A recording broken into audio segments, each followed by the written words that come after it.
यहाँ मैं ये भी मसला आपको हदीस के हवाले से समझाता चलूँ। आपको पता होना चाहिए कि अल्लाह के रसूल सल्लल्लाहु अलैहि वसल्लम ने इन नजूमियों और काहिनों की बातों पे यकीन करने से मना फरमाया। हमारे आजकल के नौजवान हैं, हमारी माएँ बहनें हैं, वो पता क्या करती है, कोई थोड़ा सा मसला क्या बना है तो फलाना जी वो हाथ देखता है, वो हाथ की तली देख के हमें बता देता है। वो फलाना जी है वो हमारे सितारे मिलाता है, वो मुझे बता देगा तेरा सितारा कैसे मिलता है, आपने बाहर कब जाना है, बाहर मुल्क आप सेटल कब होंगे। वो सारी कहानियाँ बना के बैठे हैं। फिर हम चले जाते हैं तो हमारे लिए एक परेशानी नहीं, वो 100 परेशानियाँ तैयार करके बैठे होते हैं।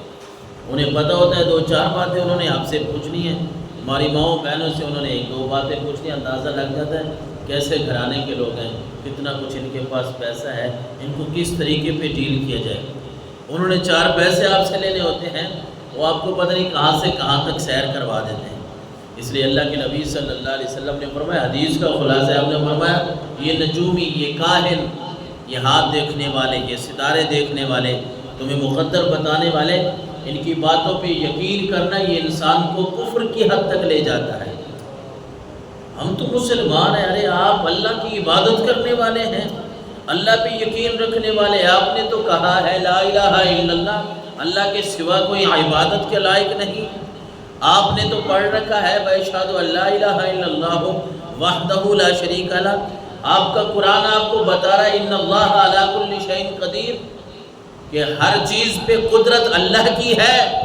आपका कुरान आपको बता रहा है, आप कुरान को खोलें, कुरान को पढ़ें तो कुरान तो कह रहा है मन यबसुतु रिज़्क़ लिमन यशाअ व यक़दिर, रिज़्क़ तो अल्लाह के हाथ में है। वो जिसका रिज़्क़ चाहता है वसी कर देता है, जिसका रिज़्क़ चाहता है तंग कर देता है। लोगों की बातों में क्या रखा है भाई।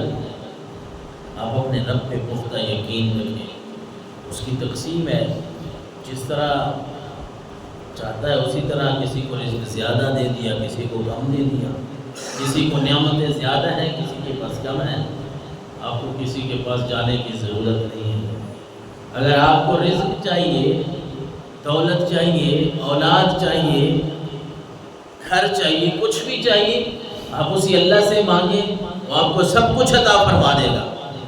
आप उसी रब के सामने गिड़गिड़ाए ना, फ़क़ुल्तु अस्तग़फ़िरु रब्बकुम इन्नहु कान गफ़्फ़ारा युरसिलिस समा अलैकुम मिदरारा। वो तो खुद कह रहा है लोगों मुझे से इस्तिग़फ़ार करो, अस्तग़फ़िरुल्लाह पढ़ते रहा करो, तुम ज़्यादा इस्तिग़फ़ार करो।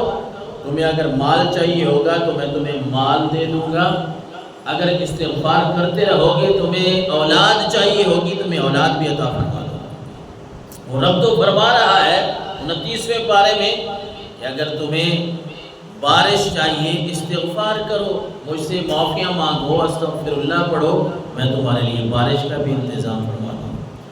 तो यहाँ बात ज़िमन में आ गई। मकसद ये है कि अल्लाह तबारक व तआला के ही हाथ में है सब कुछ, इंसान को इधर उधर जाने की ज़रूरत नहीं है।